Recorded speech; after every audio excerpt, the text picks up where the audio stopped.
Before you even finish your first sentence in a meeting or a social gathering, the people around you have already reached a preliminary conclusion about your mental capacity.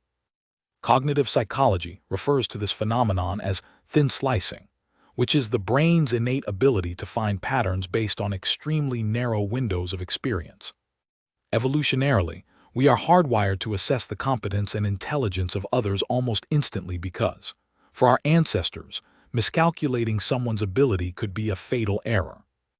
While this was once a survival mechanism, in today's modern social and professional landscapes, these snap judgments are often incredibly brutal and difficult to reverse.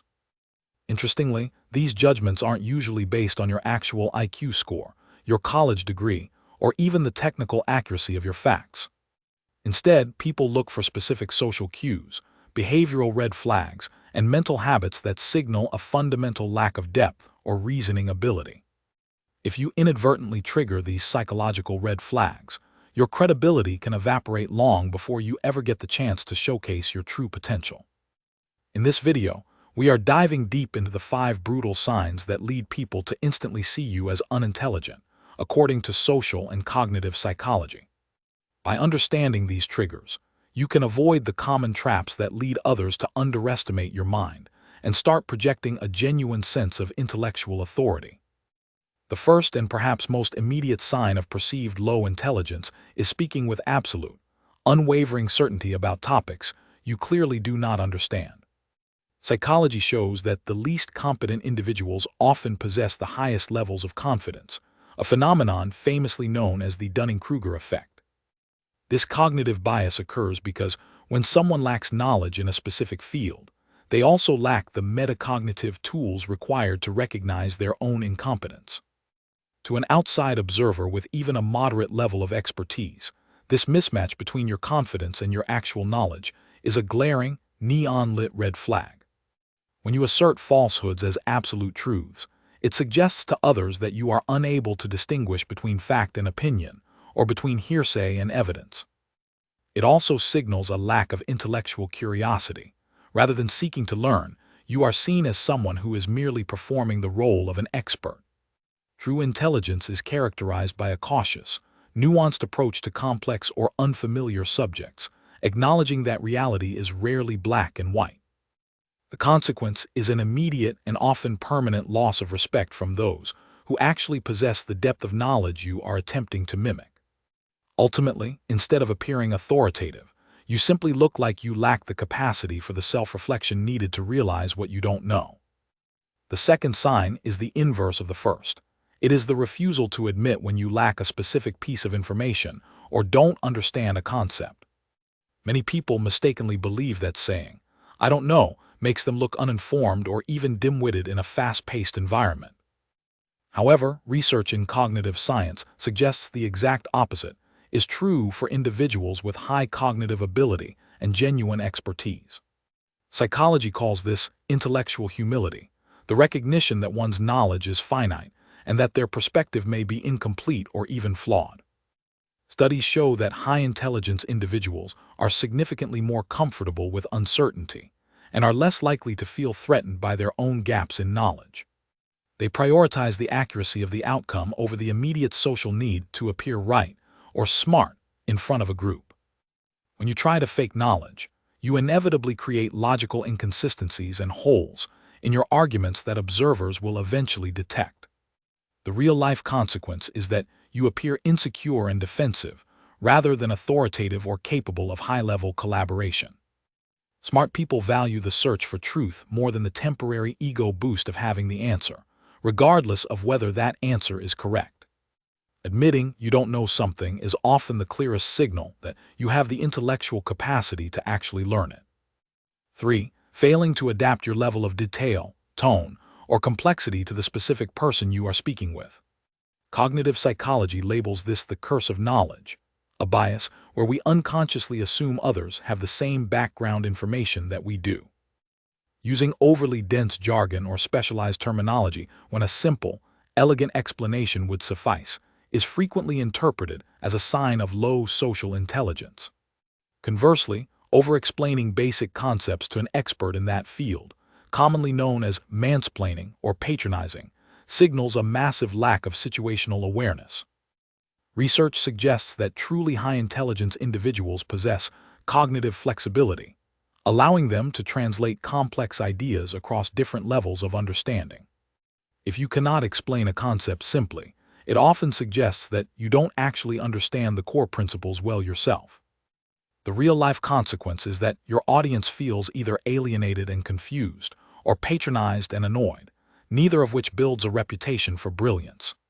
People associate high intelligence with the ability to facilitate understanding and clarity, not the ability to make things unnecessarily complicated. 4. Displaying rigid thinking or a total inability to entertain hypothetical scenarios or what-if questions. Cognitive psychology identifies this as a lack of cognitive flexibility, which is the ability to shift between different concepts or perspectives.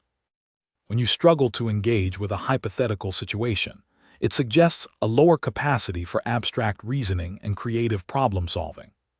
High-intelligence individuals are generally comfortable holding two conflicting or new ideas in their mind at once without feeling a sense of panic. Research suggests that fluid intelligence, the ability to think logically and solve problems in novel situations, is tied to how quickly we process and integrate new data. If you reject a new idea simply because it is unfamiliar or contradicts your current worldview, you appear mentally stagnant to those around you. This habit signals that your intellectual growth has reached its ceiling and that you are no longer open to the evolution of your own thoughts. The consequence is that people will stop bringing you complex problems or creative opportunities, assuming you lack the range to handle them. 5. Reacting with high emotional intensity, such as anger or extreme frustration during a logical disagreement or a minor setback. Psychology shows that high emotional volatility is often perceived as a sign of low cognitive control and poor executive function. When the brain is flooded with intense emotion, the prefrontal cortex, the part responsible for rational thought, essentially goes offline. Cognitive psychology calls this an amygdala hijack, where the primitive emotional center of the brain overrides your ability to think clearly. Observers interpret this loss of composure as an inability to process information under pressure or to handle the complexities of a debate. Research suggests that intelligence is closely linked to one's ability to regulate emotion, especially when faced with challenging intellectual obstacles. If you cannot manage your temper when someone disagrees with you, people assume you lack the nuance to understand their perspective. The real-life consequence is a total loss of authority and influence in professional and personal negotiations. Logic requires a level of detachment and objectivity that high emotional volatility simply cannot sustain over time.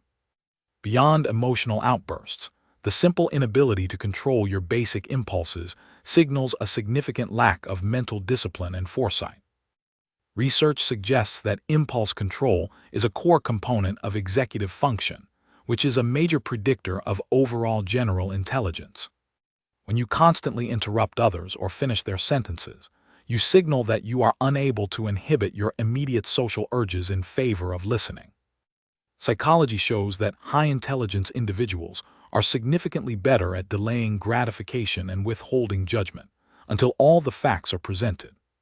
This capacity for restraint allows for much deeper analysis before a person commits to a verbal response or a strategic decision. Cognitive psychology identifies the failure to do this as inhibitory control deficit, a trait often linked to lower scores in complex reasoning tasks. Observers often mistake this lack of impulse control for a lack of intellectual depth or an inability to grasp social nuances. The real-life consequence is that your contributions frequently feel shallow, reactive, and poorly considered to those who take the time to think.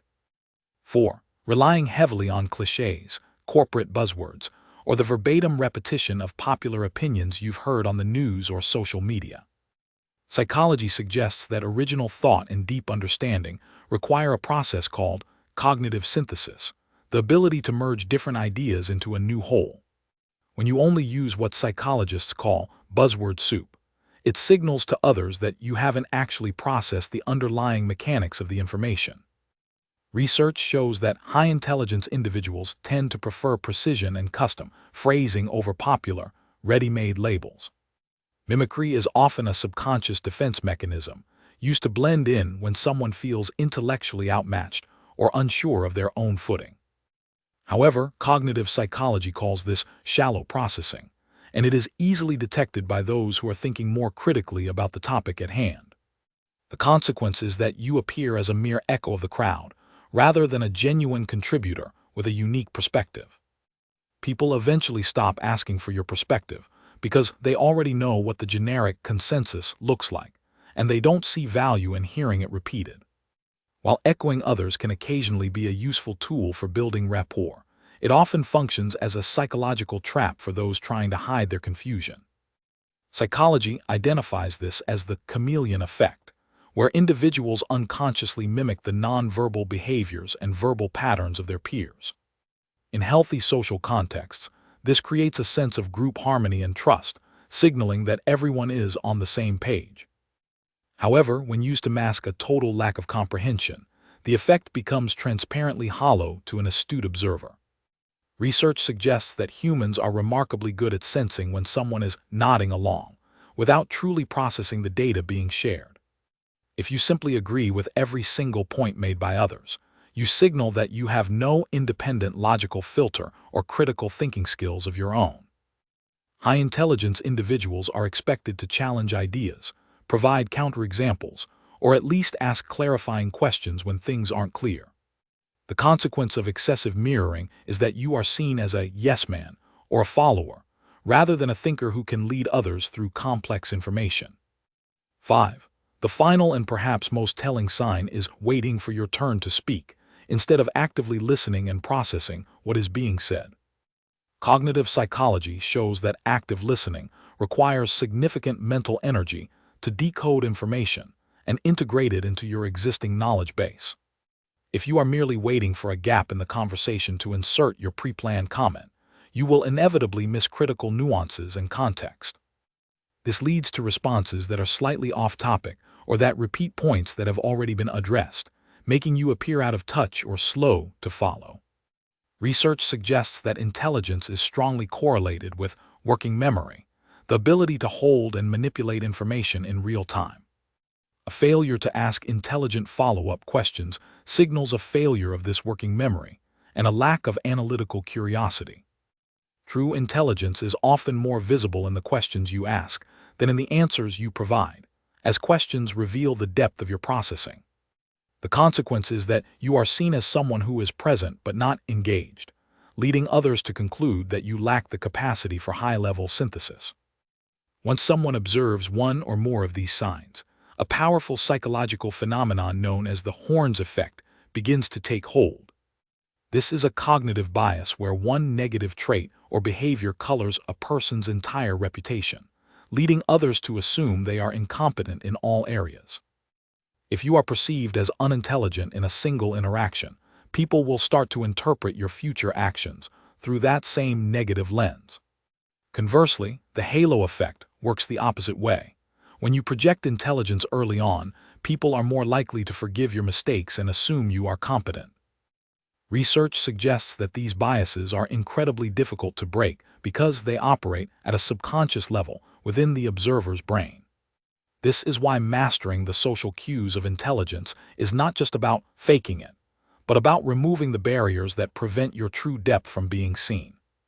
The consequence of ignoring these signals is a professional and social ceiling that you may never even realize you are hitting.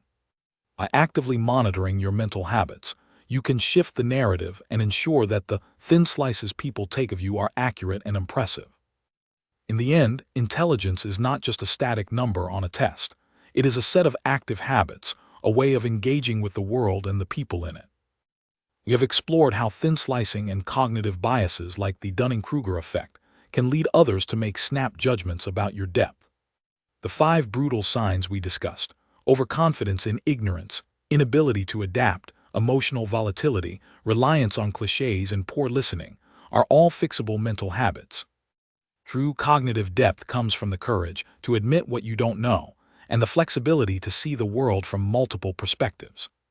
By focusing on intellectual humility and emotional regulation, you don't just look smarter, you actually become more effective in your reasoning and your relationships. Intelligence is a lifelong pursuit, and how you project it is the bridge between your potential and your reality. The goal isn't to impress everyone you meet, but to ensure that when you do speak, your words carry the weight of a mind that is truly awake.